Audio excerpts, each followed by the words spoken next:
Hello students, welcome to my YouTube channel. और आज के इस वीडियो में हम लोग सीबीएसई का सैंपल पेपर सेट सॉल्व करने वाले हैं। तो प्रीवियस जो दो हमारा वीडियो था उसमें हमने दो sample paper already set solve कर चुके हैं। आज हम लोग सेट नंबर 3 सॉल्व करेंगे। तो चलिए स्टार्ट करते हैं आज का वीडियो। सबसे पहले मैं दो इंस्ट्रक्शंस पढ़ लेता हूँ। तो हमारे पास होंगे टोटल टाइम 1 hour 30 minutes और मैक्सिमम मार्क्स जो हमारे फिजिक्स में वो 35 मार्क्स के हैं। हम लोग को टोटल 45 क्वेश्चंस सॉल्व करने आउट ऑफ 55 और वन क्वेश्चन का जो वेटेज मार्क है वो है 0.77।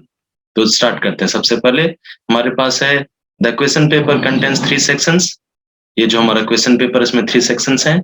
Section A has 25 questions, attempt only 20 questions.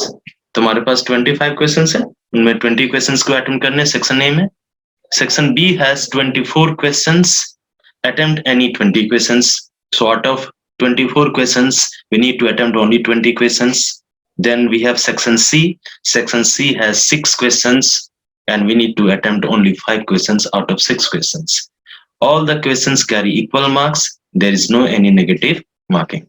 Now let us move to the questions now. Section A. The first question is an electric dipole placed in non-uniform electric field experiences both a torque. Option A is both a torque and a net force, no torque and no net force, only a force but no torque, only a torque but no net force. So question हमारा है कि एक dipole है, dipole में आपके दो charges होते हैं, एक आपका माइनस क्यू, दूसरा आपका प्लस क्यू, और दोनों के बीच का जो सेपरेशन होता है वो होता है वेरी स्मॉल। ओके, नाउ ये जो डायपोल है वो प्लेस्ड है नॉन यूनिफॉर्म इलेक्ट्रिक फील्ड में, एक नॉन यूनिफॉर्म इलेक्ट्रिक फील्ड में है। तो इसको क्या एक्सपीरियंस करेगा? तो अगर नॉन यूनिफॉर्म इलेक्ट्रिक फील्ड में है तो अगर इस पॉइंट पे इलेक्ट्रिक फील्ड अलग है, इस पॉइंट पे इलेक्ट्रिक फील्ड अलग है, तो इस पे फोर्स अलग लगेगा, इस पे फोर्स अलग लगेगा। मीन्स दोनों चार्जेस पे फोर्सेस के मैग्नीट्यूड क्या होंगे?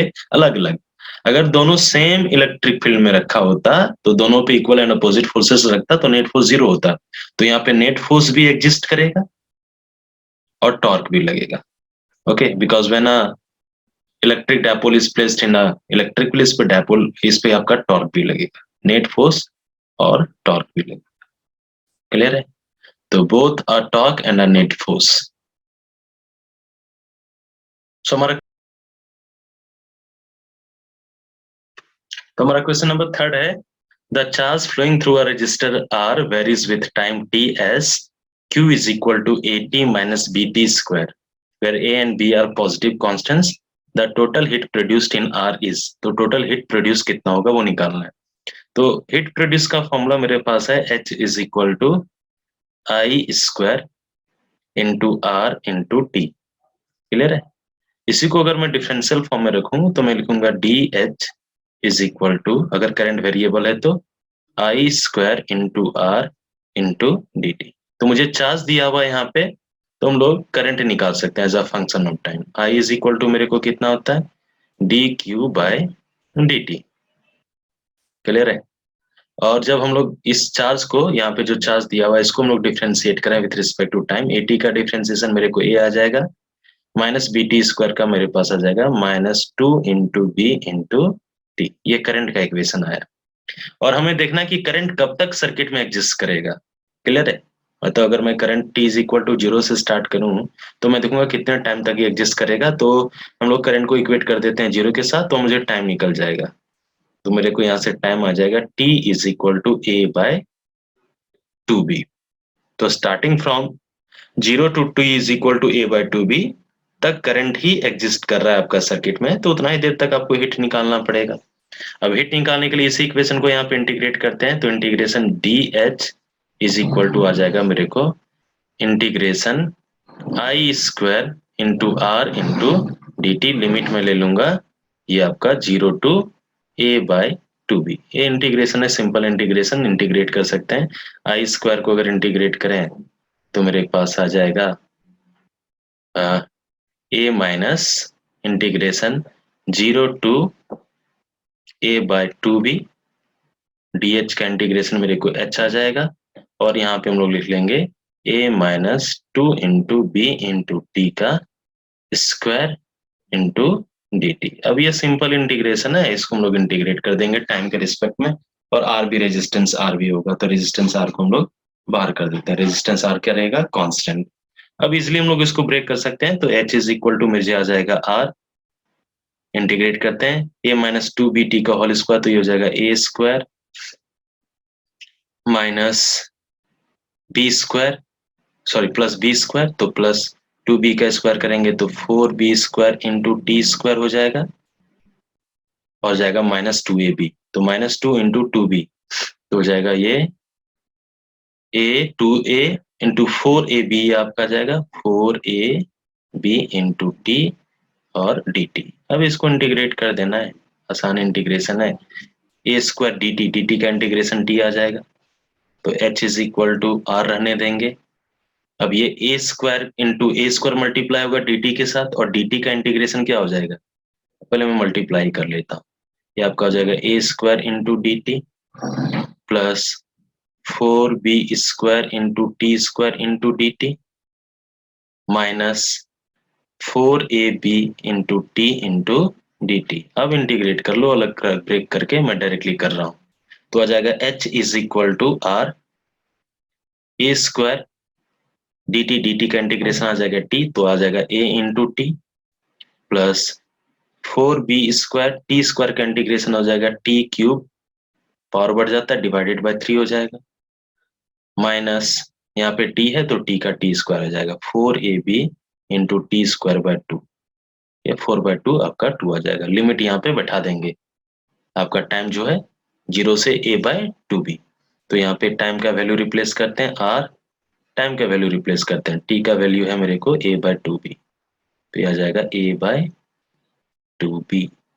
यहाँ पे भी टाइम का वैल्यू रिप्लेस करते हैं, तो हो जाएगा four B square by three, T cube है तो ये आ जाएगा ए क्यूब, और टू बी का क्यूब हो जाएगा एट बी क्यूब, क्लियर है, माइनस फोर बाय टू, ये आपका गया था two A B, T square का वैल्यू पुट करते हैं, टी स्क्वायर हो जाएगा A square by four B square. Solve करेंगे आ जाएगा मेरे पास A square by two B आ जाएगा, यहाँ पे एक बी, यहाँ पे भी बी कैंसिल कर देंगे, तो ये आ जाएगा ए इंटू ए स्क्वायर है ना, या ए इंटू ए स्क्वायर, ये आपका बी स्क्वायर से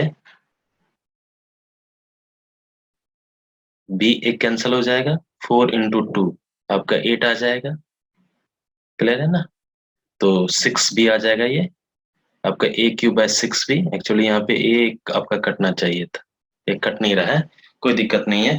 ये आपका आ जाएगा two A into A square, two A cube आ जाएगा, टू इंटू टू आपका क्या हो जाएगा फोर, तो यहाँ पे आ जाएगा टू बी स्क्वायर, क्लियर है, तो यहाँ पे two A square by B square, B कहाँ पे कट, ये तो कट नहीं रहा था लेकिन यहाँ पे कट चुका है ये, तो मेरे को आ गया ए क्यूब, एक्चुअली आ जाएगा A square by two B plus A cube by six B, okay, और फिर मेरे को आया माइनस ऑफ आपका ए क्यूब बाय बी आया, क्लियर, ये आपका आंसर आएगा, इसको आप सॉल्व करोगे और ये आपका आंसर आएगा, यहाँ पे आप इसको सॉल्व कर सकते हैं, क्लियर है ना।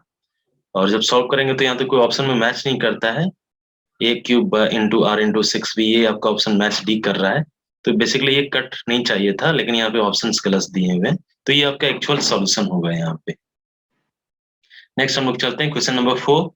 A point charge q is moved along a circular path around another fixed point charge, so the work done is always zero.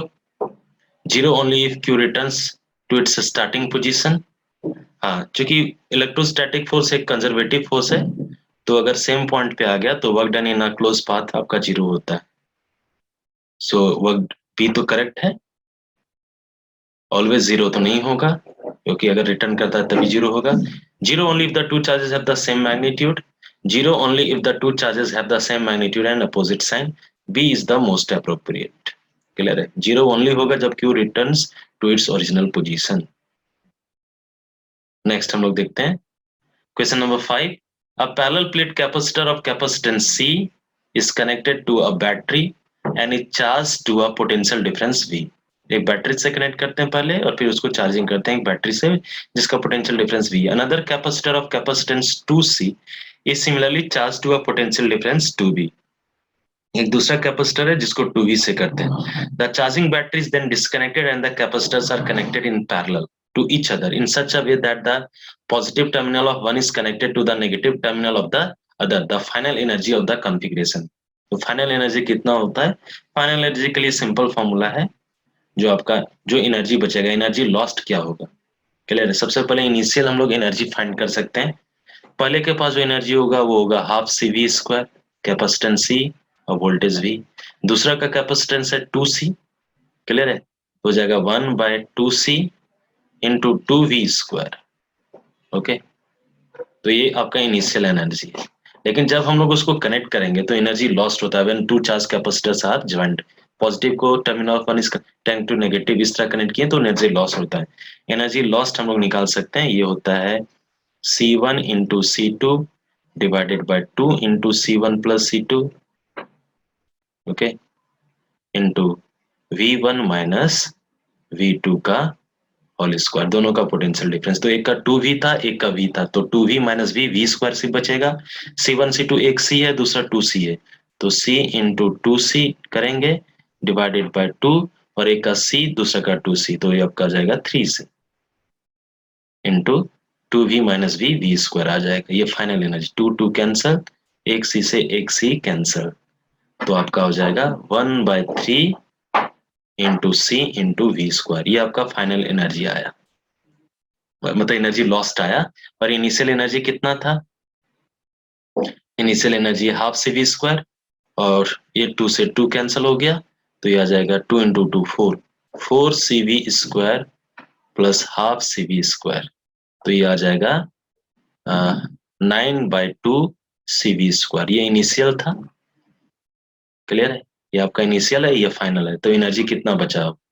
Loss उतना हुआ। इनिशियल है 9/2 CV स्क्वायर और लॉस कितना हुआ है? 1/3 CV स्क्वायर। तो अब हम लोग निकाल सकते हैं। क्लियर है? 6 हो जाएगा, 9 इंटू 3 27 माइनस 2 CV स्क्वायर और ये आ जाएगा 6, तो ये आ जाएगा 25/6 CV स्क्वायर। ये आपका आंसर है। क्लियर है? तो एनर्जी लॉस्ट हम लोग यहाँ पे है 25/6 CV स्क्वायर, ऑप्शन ए आपका आ गया। क्लियर है? तो ये एनर्जी इतना बचेगा, फाइनल एनर्जी। नेक्स्ट हम लोग देखते हैं। नेक्स्ट जो हमारा प्रॉब्लम है, a metallic rod of length 10 centimetre and rectangular cross section of 1 centimeter into 1 centimeter is connected to a battery across opposite faces। एक रेक्टेंगुलर आपका, ये आपका रेक्टेंगुलर प्लेट, ये आपका रेक्टेंगुलर प्लेट। क्लियर है? ऐसे करके मेरे ख्याल से हो सकता है, रेक्टेंगल है और यहाँ पे आपको बैटरी लगाया गया है। क्लियर है? और इसके डायमेंशंस दिए हुए हैं। मेटेलिक रॉड ऑफ लेंथ इसका दिया हुआ 10 सेंटीमीटर, ये लेंथ है आपका 10 सेंटीमीटर। और ये जो क्रॉस सेक्शन है, ये जो आपको क्रॉस सेक्शन दिख रहा है, इसका आपका साइड दिया हुआ है। इसका एक का दिया हुआ है 1 सेंटीमीटर। क्लियर है? और दूसरे का मैं मान लेता हूँ ये साइड में जो दिया हुआ है वो दिया है 1/2 centimetre. The resistance will be, तो रेजिस्टेंस कितना? देखिए रेजिस्टेंस जो होता है R इज इक्वल टू होता है रो L/A। क्लियर है? तो रेजिस्टेंस लेंथ के लेंथ ज्यादा तो आपका रेजिस्टेंस ज्यादा है, एरिया कम तो रेजिस्टेंस ज्यादा। तो आपका लेंथ को आपको क्या रखना पड़ेगा? यहाँ पे क्वेश्चन में पूछा है कि कब आपका three same irrespective of the three faces no resistance depends upon कि आप कहाँ पे कनेक्ट किए हो। क्लियर है? Across opposite faces, opposite faces नहीं, सेम तो कभी नहीं होता, ये डिपेंड्स करता है। Maximum when the battery is connected across 10 centimetre into 1 centimetre, battery is connected 10 centimetre और 1 सेंटीमीटर के अक्रॉस। दूसरा लिखा when battery is connected across 1 centimetre into 1/2 centimetre. Clear है? या ये आपका करेक्ट होगा, क्योंकि लेंथ जब मैक्सिमम होगा, ये इस तरह अगर हम लोग कनेक्ट करेंगे, ये लेंथ आपका हो गया और ये साइड है, एक 1 सेंटीमीटर और दूसरा 1/2 सेंटीमीटर। तो यहाँ पे एरिया कम है तो रेजिस्टेंस क्या होगा, ज्यादा होगा। यहाँ पे लेंथ ज्यादा है तो रेजिस्टेंस ज्यादा होगा। तो this case maximum when the battery is connected across 1 centimetre and 1/2 centimetre. ये आपका आंसर होगा। क्लियर है। नेक्स्ट हम लोग देखते हैं the average EMF induced in which current changes from 0 to 2 ampere in 0.8 volt the self inductance. तो हम लोग निकाल लेंगे मैग्नीट्यूड आपका E इज इक्वल टू होता है L DI अपॉन dt। यहाँ से हम लोग L के इजिली निकाल सकते हैं। E का वैल्यू मुझे क्यों दिया हुआ है 8 वोल्ट, L मुझे निकालना है, चेंज इन करंट आपका दिया हुआ है 2 एम्पियर और टाइम भी दिया हुआ है 0.05। तो 0.05 को हम लिख सकते हैं 5 मल्टीप्लाइड विथ 100। यहाँ से L निकल जाएगा आपका। क्लियर है। तो L आपका आ जाएगा 40, 8 into 5 40 divided by 2 into 100। Clear है। ये 0 0 कैंसल, 2 2 जार 4, 2/10, ये आया 0.2 हेनरी। क्लियर है। Option number B. नेक्स्ट हम लोग देखते हैं the magnetic moment of a current I carrying circular coil of radius R and number of turns N I varies as.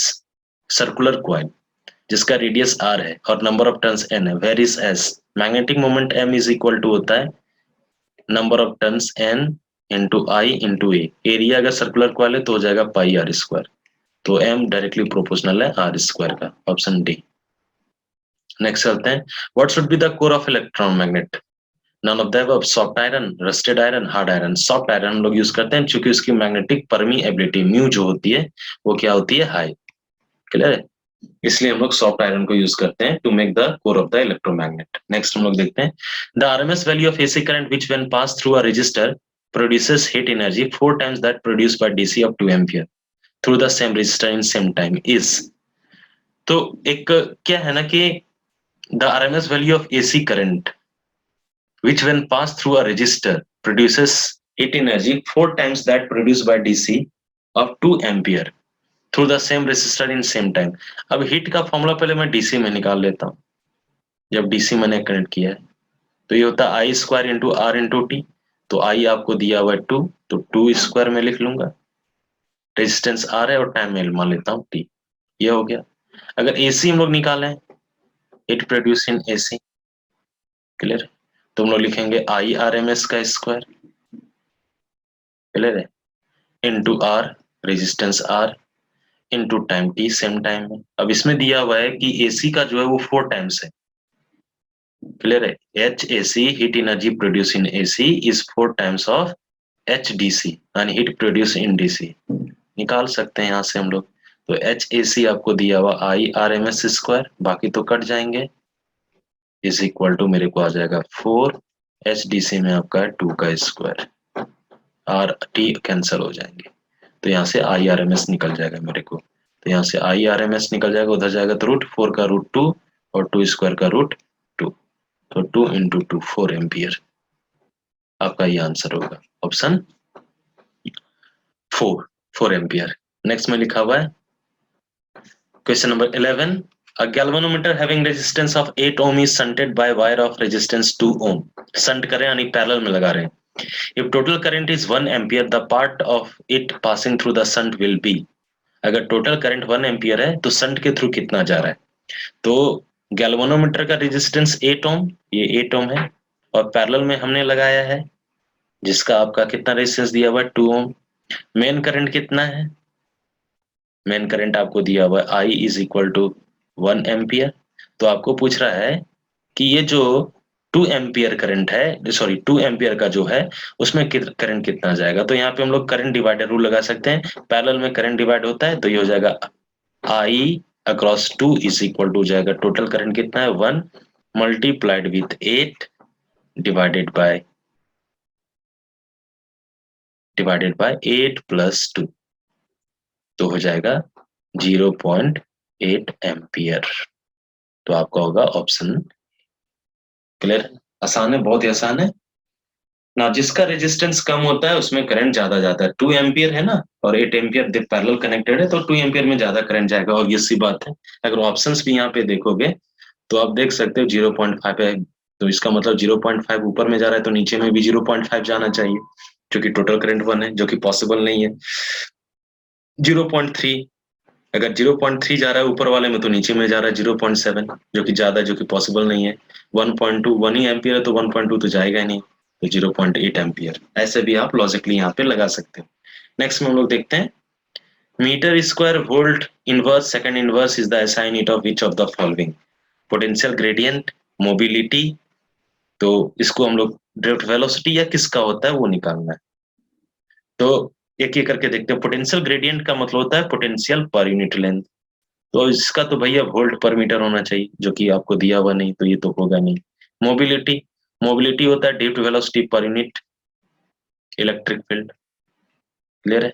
तो ड्रिफ्ट वेलोसिटी की अगर मैं बात करता हूँ, वेलोसिटी का होता है मीटर पर सेकंड, और इलेक्ट्रिक फील्ड को अगर पोटेंशियल के टर्म में रखें तो E इज इक्वल टू होता है dV बाई dr, तो वोल्ट पर मीटर हो जाएगा।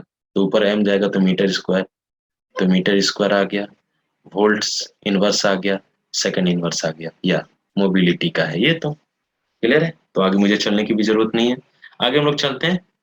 There are two coils A and B as shown in the figure, a current starts flowing in B. A और बी तो कंडक्ट है, और बी में करंट फ्लो करना स्टार्ट करता है। When A is move towards B, A को जब बी की तरफ मूव कराते हैं, there are two coils A और बी, ए और बी दिया हुआ है, चलो ठीक है।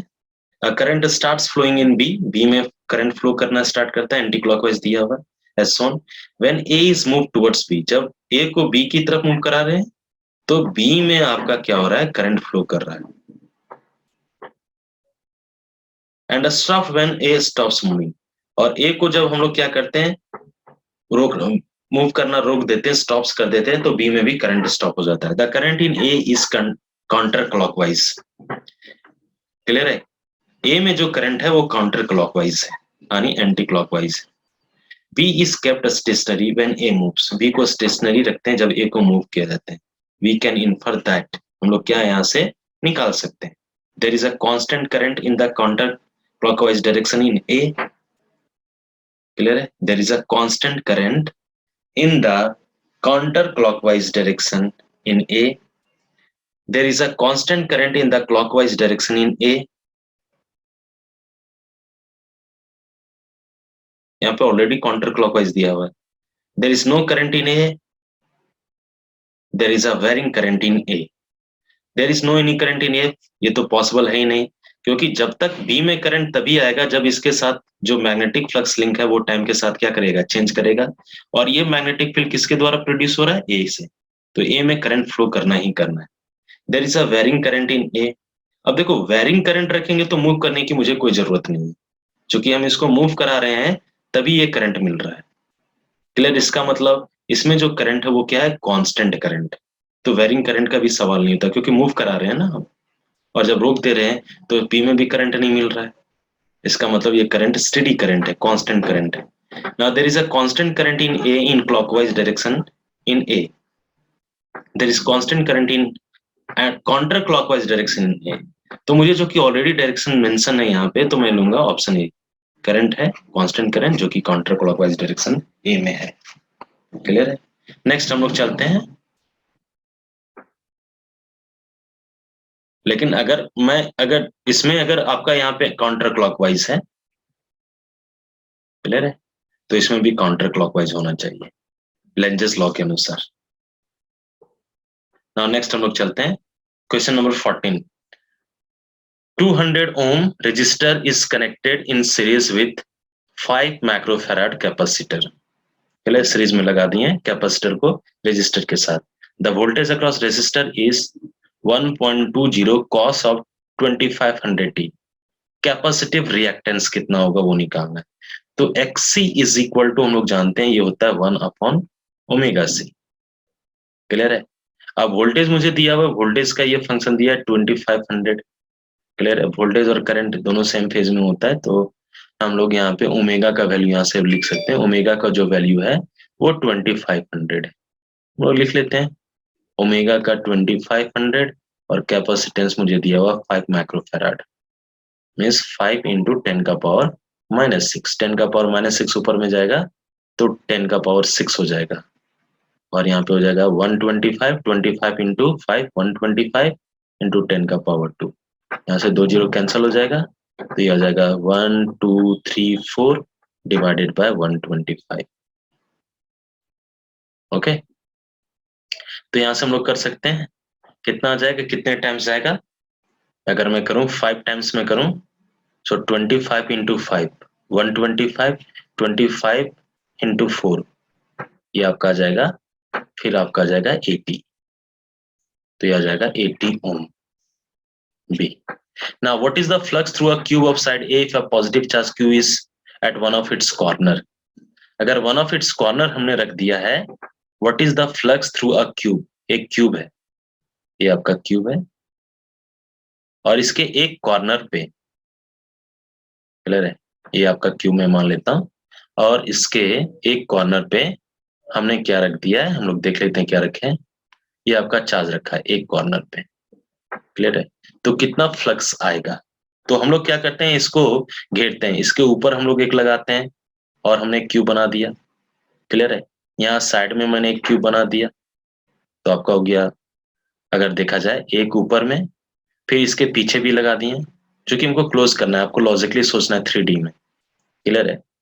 सिमिलरली चूंकि एक क्यूब में कितने फेसेस होते हैं 6, तो और भी 5 हमको यहाँ पे लगाना पड़ेगा, टोटल मुझे देखना पड़ेगा कि कितना हमको लगाना है, जैसे यहाँ पे है ना, क्लियर है, तो इसके नीचे एक साइड मैंने लगाया ना 1, या तो 3 इधर लगाना पड़ेगा, और 4 ऊपर, तो 4 4 8 मुझे टोटल लगाना पड़ेगा, एक साइड में इधर है ना, फिर इधर लगाएंगे 2, फिर इधर लगाएंगे 3, और इधर लगाएंगे 4, और जस्ट इसके 4 ऊपर में लगा देंगे, तो 8 हो जाएगा, तो ये इनक्लोज हो जाएगा, तो टोटल क्यूब्स कितने हो गए, मुझे 8 क्यूब्स आ गए, क्लियर है।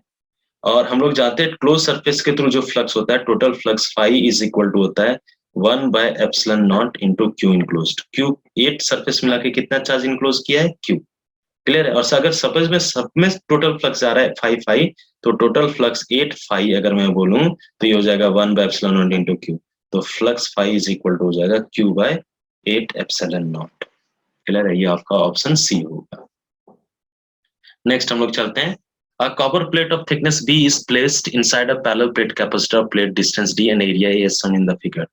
The capacitance of the capacitor is, एक कॉपर प्लेट को हमने रखा है जिसका थिकनेस B है, B थिकनेस का है, क्लियर है ना, and area A as shown in the capacitance of the capacitor, तो या चूंकि गैप अभी फिल है ना, तो हम लोग लेंगे ε0A,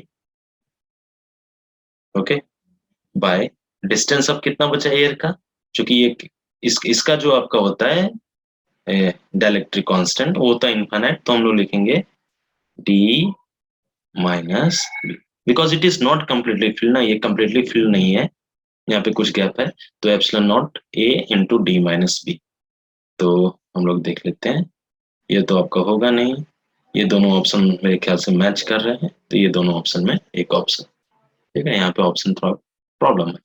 the SI unit of magnetic pole strength is, magnetic pole strength IDL आपको बोल सकते हैं, पोल स्ट्रेंथ को करंट इनटू लेंथ, तो एम्पियर मीटर होगा, एम्पियर मीटर सिर्फ होना चाहिए, या D. So a transmitting station transmits radio waves of wavelength this much, wavelength दिया हुआ lambda is equal to 360 metre, find the inductance of the coil required with a condenser of capacity 1.2 picofarad in resonant condition। तो अगर मुझे lambda दिया हुआ है 360 metre और radio waves को ये ट्रांसमिट कर रहा है, तो इसको हम लोग क्या कर सकते हैं, इसका फ्रीक्वेंसी निकाल सकते हैं, फ्रीक्वेंसी कितना होगा, frequency wavelength into frequency is equal to होता है स्पीड ऑफ लाइट c, तो यहाँ से हम लोग या स्पीड ऑफ रेडियो वेव्स बोल सकते हैं, तो यहाँ से मुझे फ्रीक्वेंसी निकल जाएगा 3 इंटू 10⁸, और यहाँ पे वेवलेंथ हम लोग ले लेते हैं 360, क्लियर है, तो एक जीरो से एक जीरो कैंसिल हो जाएगा, ये आपका आ जाएगा 1/12, 3 12 आपका हो जाएगा 36, तो ये आ जाएगा 10⁷ डिवाइडेड बाय 12 हर्ट्ज, मुझे ये आया फ्रीक्वेंसी। अब कैपेसिटर, ये आपका कैपेसिटर और रेजिस्टर, कैपेसिटर और इंडक्टर को जो हम लोग कनेक्ट करते हैं, तो उसकी जो रेजोनेंट फ्रीक्वेंसी होती है वो होती है 1/2 पाई √L/C, क्लियर है, ये फ्रीक्वेंसी और ये जो फ्रीक्वेंसी आया दोनों सेम आना चाहिए, तो मेरे पास क्या आया, इसी वैल्यू को हम लोग इसके साथ इक्वेट करेंगे जो आया है अभी। तो मेरे पास आया 1/2 pi under root L C is equal to 10⁻⁷ divided by 12। Squaring अगर कर देंगे तो यह आ जाएगा 1/4 पाई² into L into C is equal to 10⁻⁷ का स्क्वायर हो जाएगा 10⁻14 और 14 का स्क्वायर आ जाएगा मेरे को 144। तो यहाँ से हम लोग एल का वैल्यू निकाल सकते हैं। तो एल का वैल्यू निकालने के लिए बस हमको इंटरचेंज करना पड़ेगा पोजीशन। तो एल का जो वैल्यू होगा वो आ जाएगा 1/4 पाई² इंटू सी इंटू, क्लियर है, 144 ऊपर चला जाएगा, क्लियर है, और ये आपका 10⁻14 नीचे रहेगा। अब सी का वैल्यू पुट करते हैं, पिको फैराड दिया हुआ, पिको फैराड मीन्स 10⁻⁻12, तो ये आ जाएगा 144 डिवाइडेड बाय 4 पाई²। सी आपको दिया हुआ 1.2 पिको फैराड मीन्स 10⁻⁻12, क्लियर है, इंटू 10⁻14। सॉल्व कर देंगे, -12 + 14 ये आपका बचेगा +2। इसको सॉल्व करते हैं, -8 हेनरी दिया हुआ है, यहाँ पे -8 की कोई सवाल ही पैदा नहीं होता है, क्लियर है। Pico farad nano pico 10⁻⁻12, clear है ना। तो इसको सॉल्व करेंगे तो 144 डिवाइडेड बाय 4 पाई², 144 डिवाइडेड बाय 4 पाई², क्लियर है। 1.2 आया है तो इसको 12 में रहने देता हूँ, 12/10 ये आ जाएगा, और यहाँ पे बचेगा 10⁻2, क्लियर है। एक 10 से एक 10 कैंसिल हो जाएगा, 12 इंटू 12 144 आ जाएगा। तो 12/4 पाई² इंटू 10 आएगा, क्लियर है। ये आपका वैल्यू आएगा इंडक्टर का, क्लियर है। तो 12 को हम लोग डिवाइड कर लेते हैं। 12 को डिवाइड करना है मुझे कितने से, 12 को मुझे डिवाइड करना है, मैं करता हूँ तुरंत फटाफट। 12 डिवाइडेड बाय 4 डिवाइडेड बाय 9.8 में कर देता हूँ, 0.30, ओके, या 3.06 से आ जाएगा। डिवाइडेड बाय 10 करेंगे तो 3.06 आएगा, ये आपकी वैल्यू आएगी। ये 10⁻⁻8 कहाँ से ले आए हो ये भाई, ये आपका आ जाएगा 3.07 हेनरी आएगा, ऑप्शन नंबर। या नेक्स्ट जो क्वेश्चन है हमारा वो मैं देख लेता हूँ। The force between two magnetic poles is F, कितना है, the force between two magnetic poles is F if the distance between the pole and the pole strength of each pole is doubled। तो pole strength को double किए, if the distance and pole strength of each pole is doubled, तो दो दो कर दिए तो 4 हो जाएगा, ऊपर में नीचे बढ़ जाएगा। And the distance between poles is also double, r² हो गया तो ये हो जाएगा 2r कर दिए तो 4 हो जाएगा। Then force experience is same रहेगा, there will be no any change F। अब फोर्स का फॉर्मूला जानते हो ना, कांस्टेंट के pole strength P1 into P2 bye r²। ये तो इनिशियल केस था।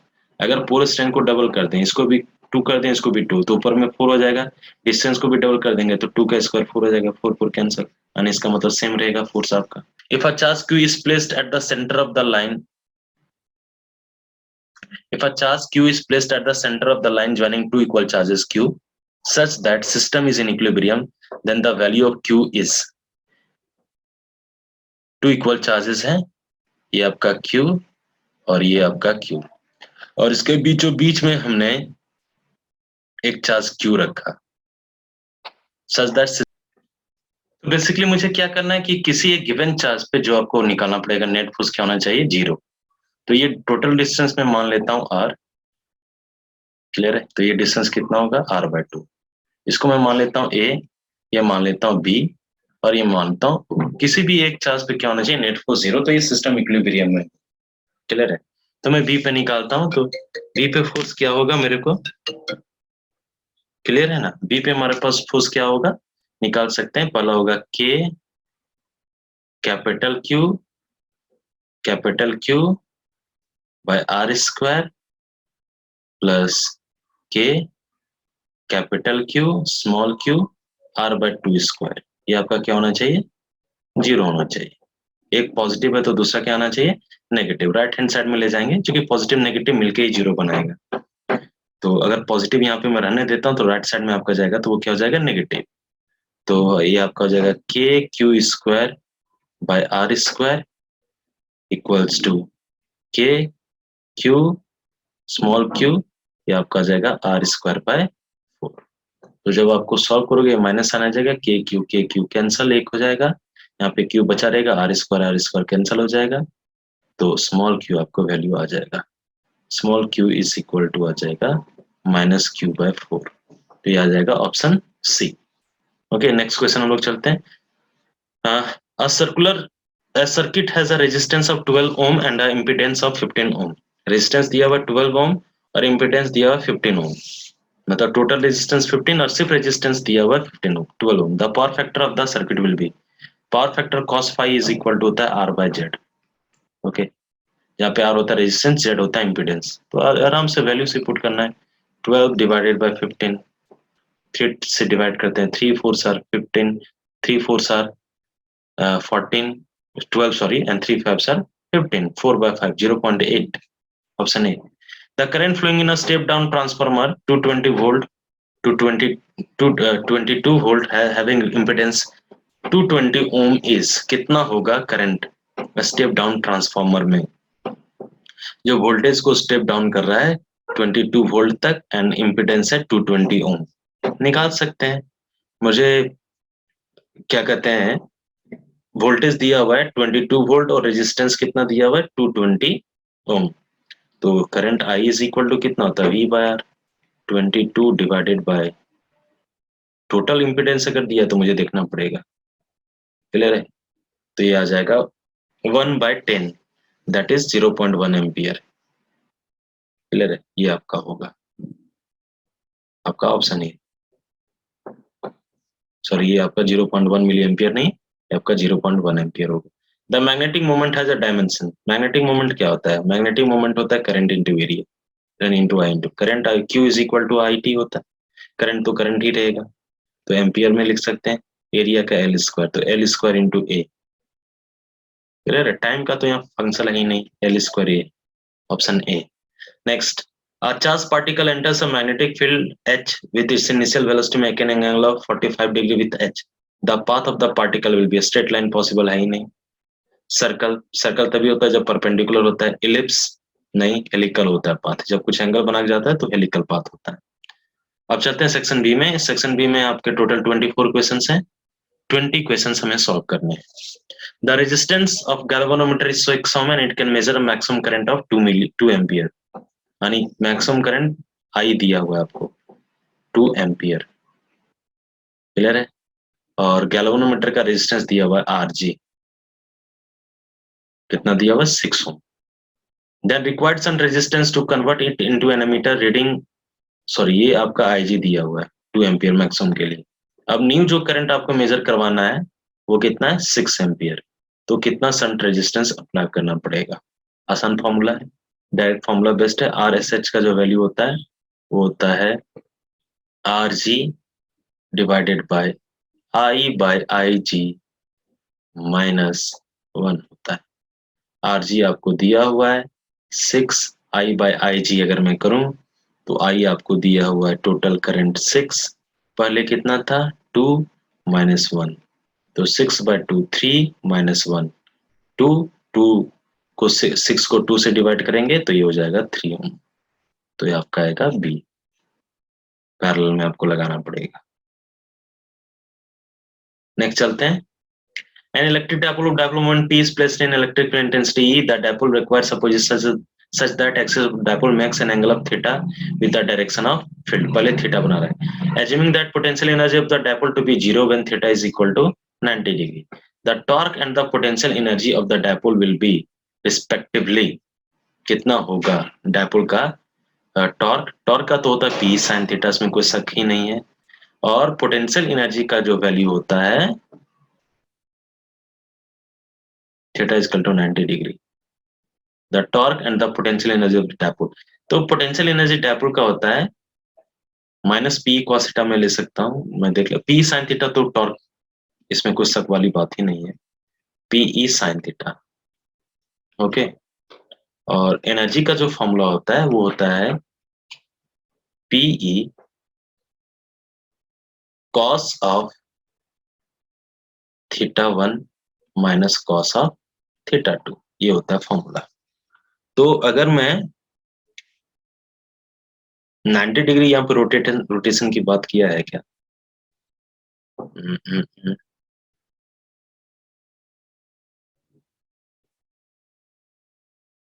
तो अगर मैं लूं पीई थीटा वन को, अगर मैं थीटा लूं तो कॉस ऑफ थीटा सिर्फ होगा, कॉस ऑफ 90 डिग्री तो जीरो होता है, तो पी कॉस थीटा होना चाहिए, लेकिन यहाँ पे माइनस साइन दिया हुआ है, ये तो पी कॉस थीटा पॉसिबल ही नहीं है, minus P cos theta and P sine theta, most appropriate यही आंसर है आपका। क्लियर है? आप कितना एंगल से रोटेट करा रहा है, 90 डिग्री, 80 डिग्री।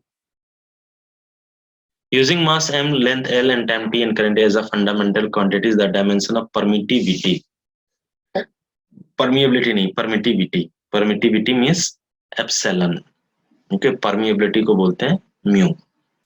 तो आसान है, F इज इक्वल टू मेरे के पास होता है, फोर्स की मैं बात करता हूँ दो चार्जेस के बीच, 1/4 पाई एप्सिलॉन नॉट इनटू, या एप्सिलॉन ही रखूं तो Q1 Q2 bye R square. तो यहाँ से एप्सिलॉन नॉट का वैल्यू फाइंड कर सकते हैं, या एप्सिलॉन का डायमेंशन फाइंड कर सकते हैं। Q1 Q2 चार्ज है, तो Q का होता है करंट इनटू टाइम, तो ए स्क्वायर टी स्क्वायर ऊपर में आ जाएगा, 4 पाई डायमेंशन लेस, पोजीशन को इंटरचेंज कर दो, एप्सिलॉन को इधर, एफ को नीचे ले जाओ, तो एफ आपका हो जाएगा एम एल टी इनवर्स 2, और लेंथ है तो ये हो जाएगा एल स्क्वायर। सॉल्व कर लो, एल स्क्वायर इंटू एल नीचे में एल क्यूब हो जाएगा, ऊपर जाएगा तो एल का पावर -3, टी का पावर -2 ऊपर जाएगा तो +2, टी का पावर 2 प्लस पहले से बैठा हुआ है, एम ऊपर जाएगा तो -1 हो जाएगा, एम का पावर -1, एल का पावर -3, टी का पावर 4, ए स्क्वायर। ऑप्शन डी मैच कर रहा है मेरे को।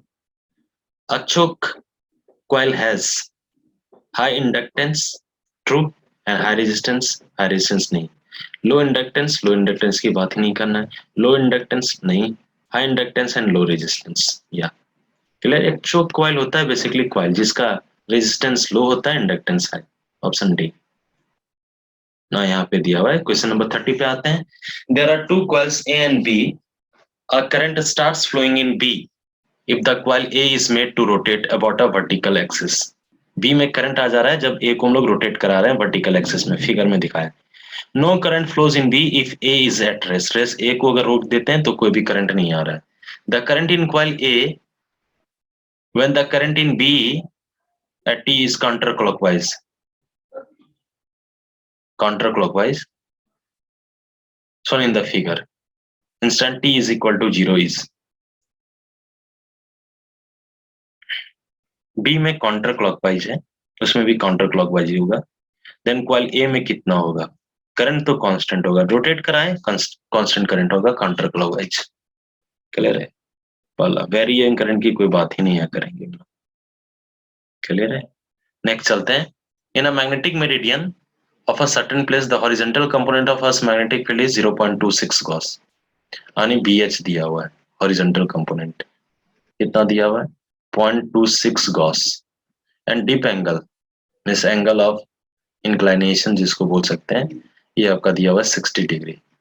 क्लियर है ना? What is the magnetic field of the earth at that location, हम लोग डायरेक्टली निकाल सकते हैं। क्लियर है?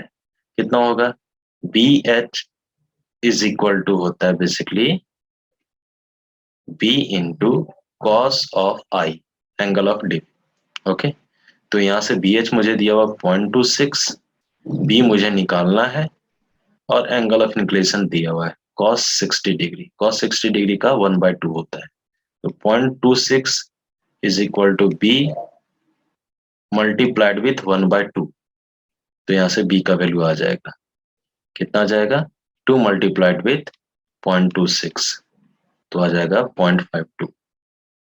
Okay, 0.252 Gauss. नाउ नेक्स्ट हम लोग देखते हैं 32। The current flows from A to B as shown in the figure, A से बी जा रहा है, the direction of induced current in the loop, A से बी जा रहा है। अब यहाँ पे देखो बात नहीं करी कि ये करंट कैसा है। अगर करंट कांस्टेंट है, क्लियर है, तो यहाँ पे कोई भी इंड्यूस्ड करंट नहीं होगा। क्लियर है, कोई भी इंड्यूस्ड करंट नहीं होगा। अगर करंट वेरिएबल है तो आपका करंट इंड्यूस होगा, और ये करंट का डायरेक्शन कुछ इस तरह होगा कि ये इसको क्या करेगा, अपोज करेगा, जिसके कारण प्रोड्यूस हो रहा है। Straight line loop, straight line की तो बात ही नहीं है, ये तो खत्म हो गया, तो नन ऑफ दिस में हम लोग देख रहे थे। अगर कांस्टेंट करंट है, अगर वेरिएबल करंट है, अगर करंट राइज कर रहा है या कुछ ही, इसमें तो कुछ ऐसा मेंशन किया नहीं है, तो अगर मैं देख लेता हूँ इसको, मैं अपने तरीके से बताता हूँ। ये आपका करंट, ये मैं पॉइंट लेता हूँ ए, और ये आपका बी।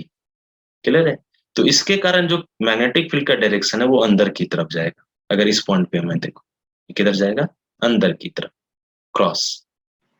क्लियर है, और ये आपका अगर कॉइल रखा हुआ है, क्लियर है, ये कॉइल है, तो कॉइल के साथ जो मैग्नेटिक फ्लक्स लिंक होगा वो किधर जा रहा है, अंदर।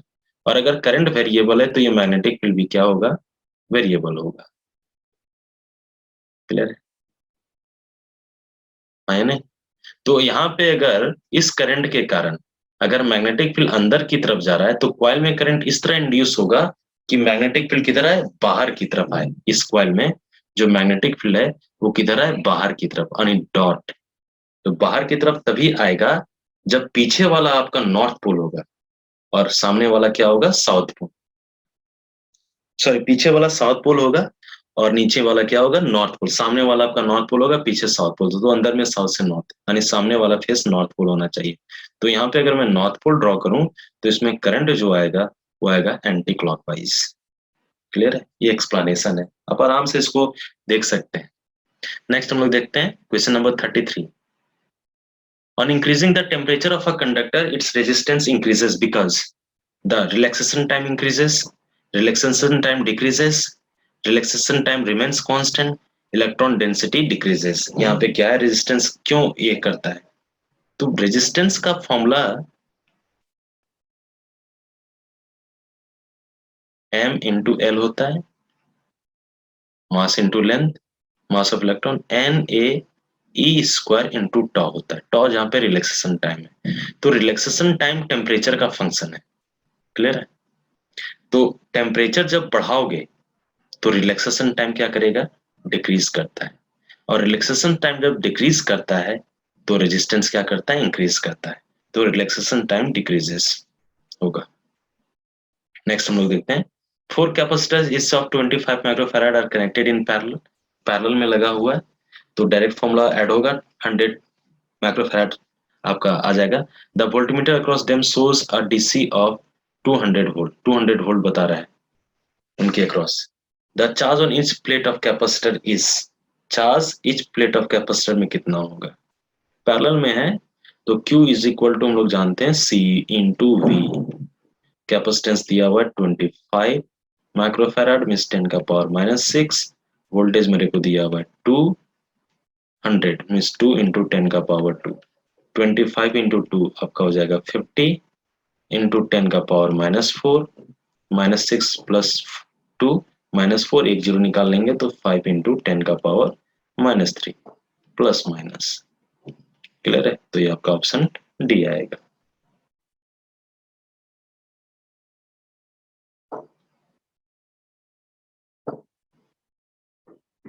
A potentiometer wire is 100 centimeter long and a constant potential difference is maintained across it. Two cells are connected in series first to support one another and then in opposite direction. The balance point are obtained 50 centimeter and 10 centimeter from the positive end of the wire in the two cases. The ratio of EMF, ratio of EMF कितना होगा, potentiometer wire का 100 centimetre दिया हुआ है, दो cell को connect किए series first to support one another and then in opposite direction. अगर दोनों को सीरीज में कनेक्ट किए हैं तो आपका हो जाएगा E1 प्लस E2, और ये E1 plus E2 directly proportional होगा लेंथ के। तो पहले में बैलेंसिंग लेंथ दिया हुआ है 50 और दूसरे को अपोजिट डायरेक्शन में किए हैं तो नेट पोटेंशियल डिफरेंस होगा E1 माइनस E2। क्लियर है, ये डायरेक्टली प्रोपोर्शनल है 10 के, तो मुझे रेशियो निकल गया E1 plus E2 divided by E1 minus E2 is equal to 5 आ गया। क्लियर है ना। अब यहाँ से हम लोग सॉल्व कर सकते हैं E1 प्लस E2, ये आपका आ जाएगा 5E1 माइनस 5E2, सॉल्व कर देंगे तो देख लेंगे, माइनस साइन में हटा दूंगा, तो E1 minus 5E1 minus 4E1 is equal to E2 को उधर लें तो माइनस 6E2 आ जाएगा, माइनस माइनस कैंसिल, तो E1 बाई E2 आ जाएगा मेरे को 6/4 यानी 3/2, 3/2 ऑप्शन सी मेरे को आएगा। ठीक है, अब आगे चलते हैं। In a transformer number of turns in the primary is 140 and that in secondary is 280। Transformer का नंबर ऑफ टर्न्स प्राइमरी में दिया हुआ है एनपी 140, सेकेंडरी एनएस 280। ऑब्वियसली ये कौन सा ट्रांसफार्मर है, स्टेप अप ट्रांसफार्मर।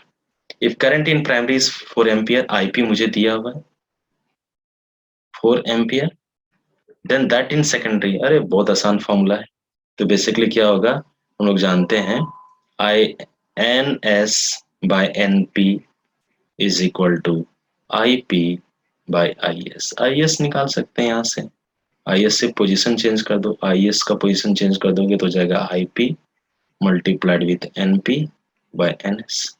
आई पी आपको दिया हुआ है 4, एन पी दिया हुआ है 140 और ये आपका दिया हुआ है 280, 140 इंटू 2 280, 2 इंटू 2 4, सो आपका आएगा 2 ampere. In a coil of self induction 5 Henry the rate of change of current is 2 ampere per second.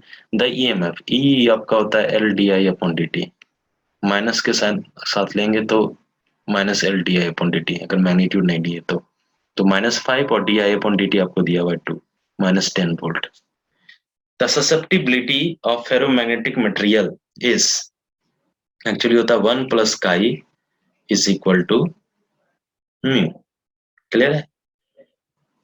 अब ससेप्टिबिलिटी दिया हुआ कि क्या होगा, एक्चुअली ये सिलेबस से तो हट चुका है susceptibility of magnetic ferromagnetic material, पर फिर भी हम लोग देख लेते हैं।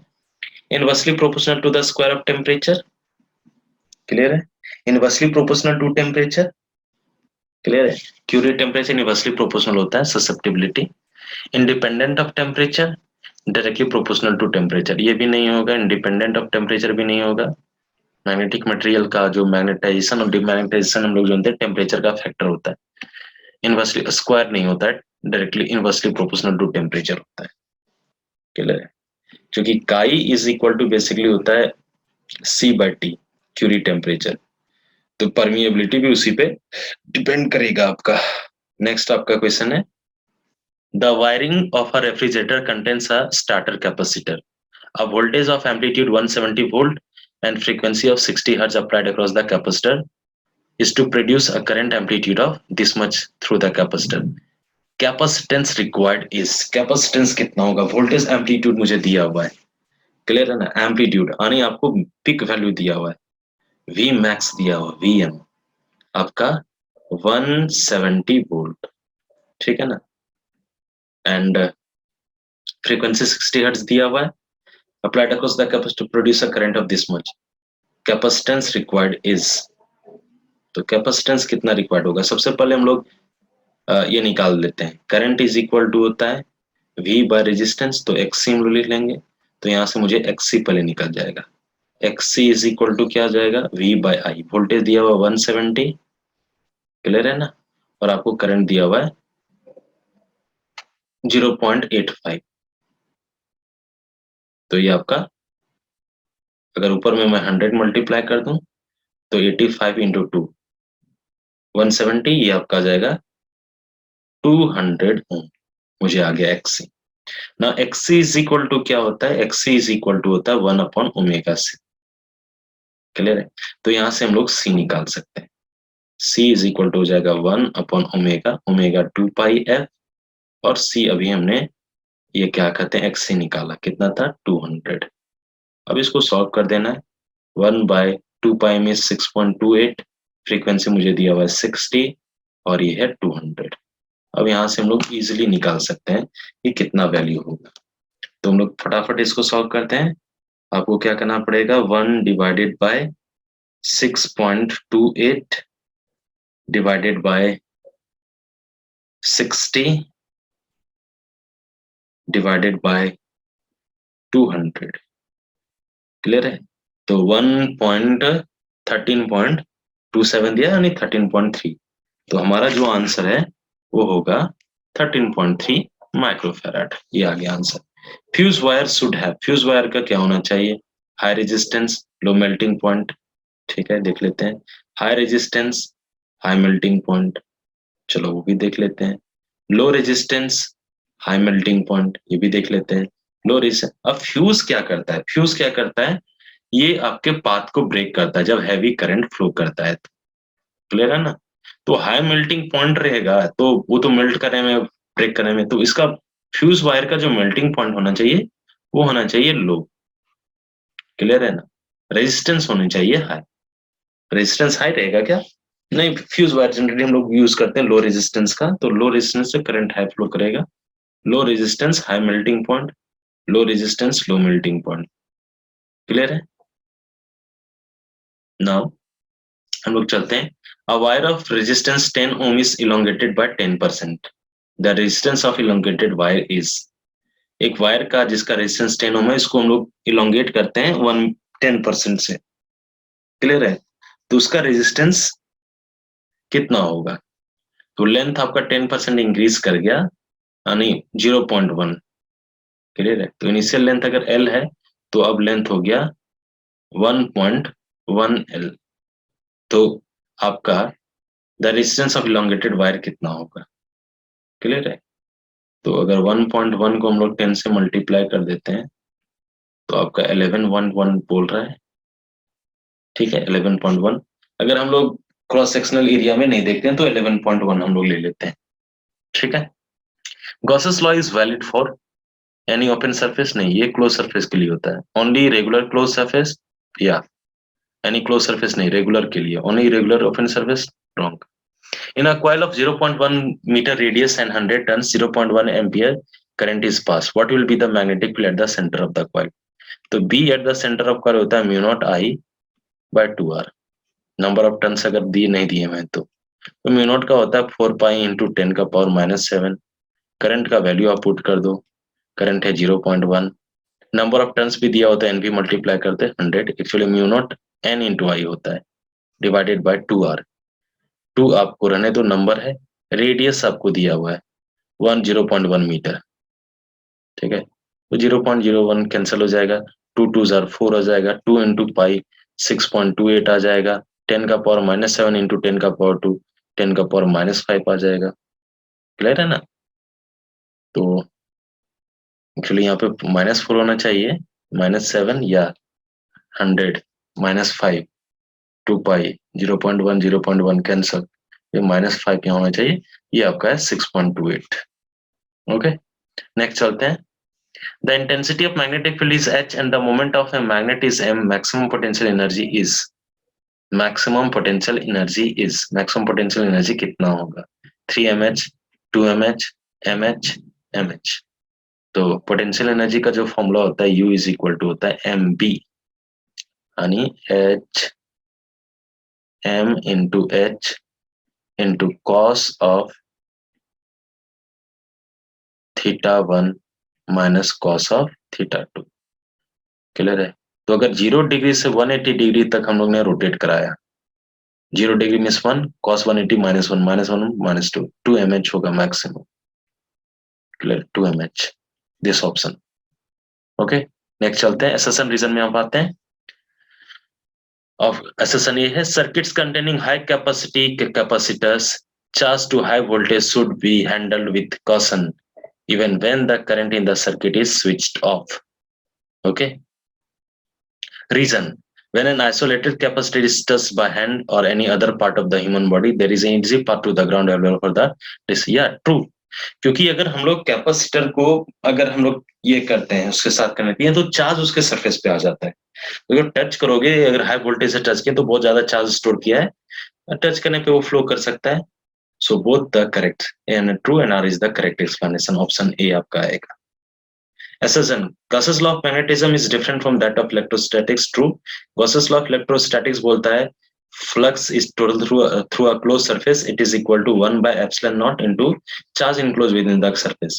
But magnetic flux through a closed surface, it is equal to 0, जो कि है Gauss's law of magnetism. Isolated magnetic poles are not known to exist. ये आपका true है. Different from that of electrostatics, true है. But explanation, there is no any link between these two. Okay. आखिर क्यों नहीं एग्जिस्ट करता है, इसका रीजन ये है. तो आपका होगा option B. Eddy currents are produced in a metallic conductor when the magnetic flux is changed around it. Yes, true.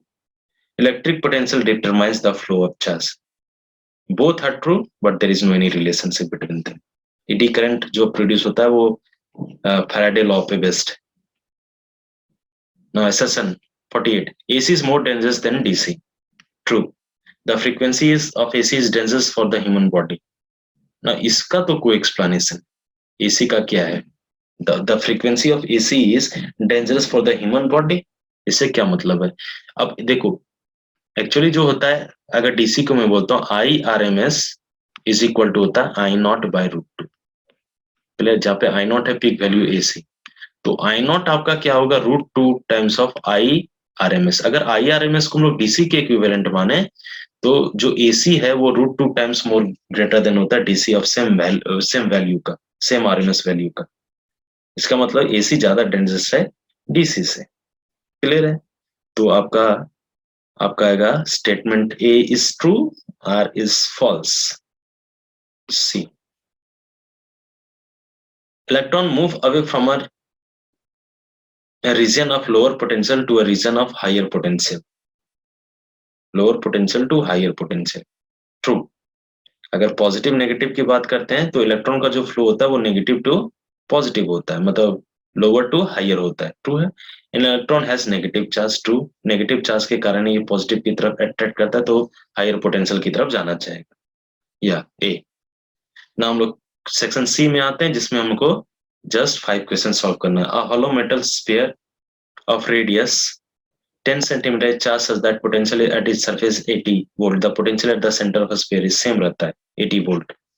Sphere के अंदर में भी हॉलो है तो electric field 0 but potential is constant.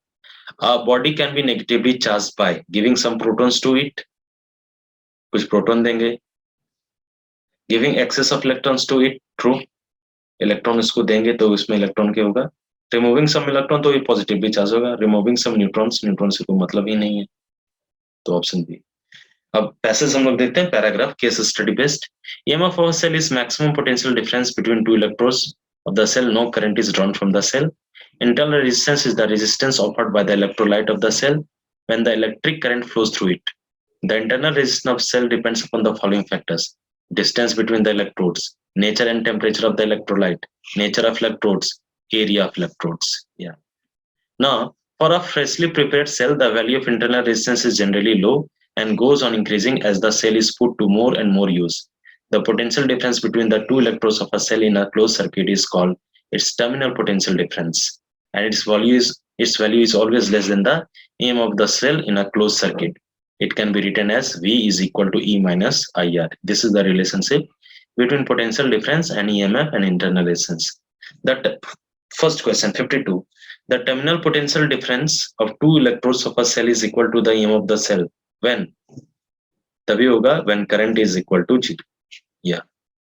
A cell of EMF E and internal resistance R gives a current of 0.5 ampere with an external resistance of 12 ohm and a current of 0.25 ampere with an external resistance of 25 ohm. What is the value of internal resistance of a cell? हम निकाल सकते हैं. EMF आपको E दिया हुआ है. Actually अगर internal resistance और एक्सटर्नल रेजिस्टेंस की मैं बात करता हूं तो internal resistance R is equal to होता है E by V minus 1 into R. Clear है? तो अगर पहला इक्वेशन फॉर्म करें तो E रहने देते हैं, या मैं इस फॉर्मूला से अप्लाई कर लेता हूं. V is equal to E minus IR. यहां से देख लेते हैं कि आएगा या नहीं. क्लियर है ना? तो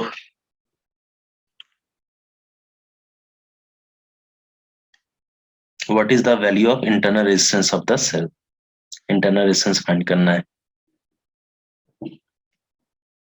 तो E by V, okay, V is equal to basically होगा IR ना, सो E रहने देते हैं। तो सबसे पहले